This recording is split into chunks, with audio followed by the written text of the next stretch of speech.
Okay, maraming salamat sa inyong lahat. Dismiss na tong meeting natin. Papasalamat ako sa inyong lahat, lalo na kay Miss Desa. Kasi marami siyang nagawa ngayon taon na to sa ating mga project. Maraming salamat sa iyo, Desa. Galingan mo palalo para baka ma-promote niya ngayong taon na ito.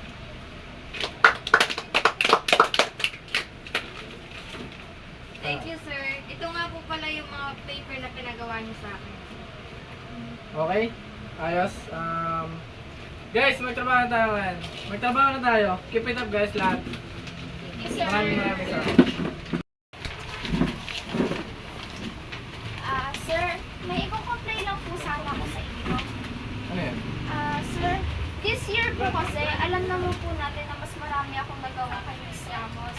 Parang deserve po naman po ata yung promotion na yun. Kasi alam niyo naman po, di ba, this year inaasahan ng promotion na yun. Kaya nga po, ako po yung inaasahan yung gumawa. Bakit po kayo Miss Ramos na po? Ano ka ba, Mr. Epe? Magaling ka, alam ko magaling ka. Pero itong taon na ito, ibigyan muna natin ito kay Miss Ramos. Sir, parang hindi naman po ata tama yun. Alam niyo naman po na pinagpupursige ko ngayon kasi po alam ko ako yung makupromote. Sir, baka pwede madaan naman po ata sa magandang usapan ko, sir. Kasi alam niyo naman po, sir, na mas marami po akong nagawa kaysa kay Miss Ramos. Alam ko yung po magaling si Miss Ramos, pero kasi sir, alam niyo naman po yung mga nagawa ko this year. Ano ka ba? Ayos lang yan, magaling ka naman eh. Mas galingan mo na lang para mag-promote ka. Sir, di na po ba talaga kasi kailangan ko po ng promotion this year eh. Hindi na eh. Okay sir, thank you po. Sige, salamat. Oy, Jen! Alam mo ba, nakakainis kanina yung meeting natin. Pansin niyo ba, si Mr. Cervantes lagi pinapaboron si Miss Ramos. Kaya nga eh. Diba? Alam mo naman yan, ngayong taon, inaantay ko talaga ang promotion. Kasi alam mo naman yan, kasi ginagaling ko. Ang dami ko kanyang ginawa. Ang dami niya sa akin inutos, pati yung kay Miss Ramos na hindi nagawa. Ako rin ang pagtrabaho. Alam mo, mas deserve mo talaga yung promotion niya. Ako rin taka ko kanina nung sinabi niya magpo-promote siya at si Desa yun. Kaya nga, nag-dress ko kaya kay Sir yan kanina. Ang sagot lang sa akin, magaling daw ako. Pero, ibigay ko na daw kay Miss Ramos ang promotion ngayon. Ngayon yun na lang, i-ikan na natin sa HR. Ganyan na pala nangyayari dito. Oy, oo nga, maigi pa, ano na lang natin yan sa HR kay Ma'am Romano para matigil na yung ganyang unfair na situation. Sige, hayaan mo mamaya. Kakausapin ko si Miss Romano. Sana nga ma-address ko yung issue na to. Kailangan ko talaga ng promotion ngayon. Ilang taon ko na kayang inaantay yan. Kaya, Sige, alis na ako ha.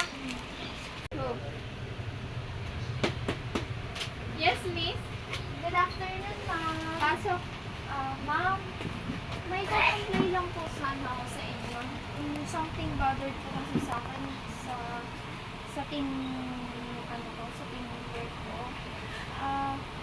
Meron po kasi akong inaasahan ngayong promotion. Alam niyo naman po ngayon ma'am na uso ang this year po ilalabas ang mga mapopromote. So, inaasahan ko po kasi this year na mapopromote ako. So, ako na po umako ng ibang half po sa pagiging project namin.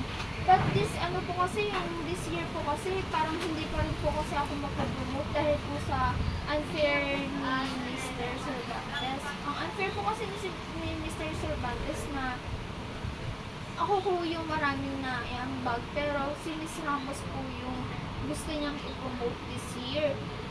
Mayroon po kasi mga projects si Miss Ramos na ako po ang gumagawa. So, baka po pwedeng ma-address yung issue na ito. Actually, nakausap ko na po si Mr. Cervantes sa pag-comply ko. Pero po kasi parang pinagtatawanan niya lang po or parang binaliwala niya lang po yung pinukumply ko sa kanya. Ano po kaya yung magandang gawin po para po makuha ko yung fairness na trabaho?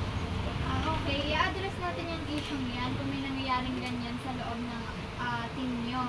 Papatawag ko na lang yung involved dito para makausap ko sila and makapag-pirma sila sa complaint form. Okay, ma'am. Thank you po. Hello, Mr. Cervantes? can you go to my office right now? And pwedeng isama mo rin si Miss Ramos. May nag-complain kasi sa inyo dito. Gusto ko lang ma-address agad yung issue and ma-resolve ito. Thank you. Thank you sa pagpunta nyo dito ngayon. Saan pinatawag ko kayo. Alam nyo naman ang reason kung bakit. Dahil may nag-comply si Miss Repe dun sa kanyang issue na gustong i-resolve. Yung issue na yan kasi is parang naging unfair siya sa akin this year. Kasi alam ko sa sarili ko kung ano yung mga naibigay ko at kung ano yung magiging deserve ko this year.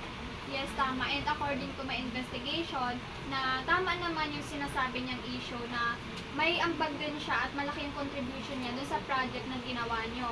So, dapat, Mr. Cervantes, hindi lang yung isang employee mo or workers mo ang pinofocus mo or pinopromote. Pasensya na po kayo, ma'am. Ma'am, Miss Repe. Napagtuunan ko kasi napansin yung si Miss Ramos. Alam kong mali ko yan, pero salamat at naunawaan niyo ako. It's okay po.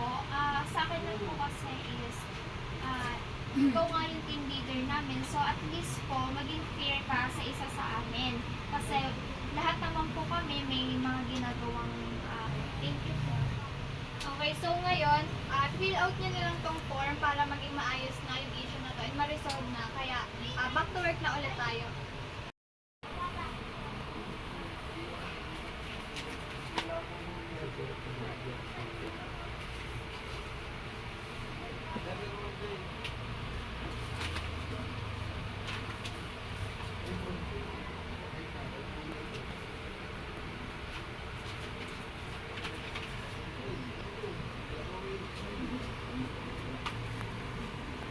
Okay, thank you. Tapos na. Okay na, Miss Repe? Okay na po. Okay, thank you sa participation nyo and back to work.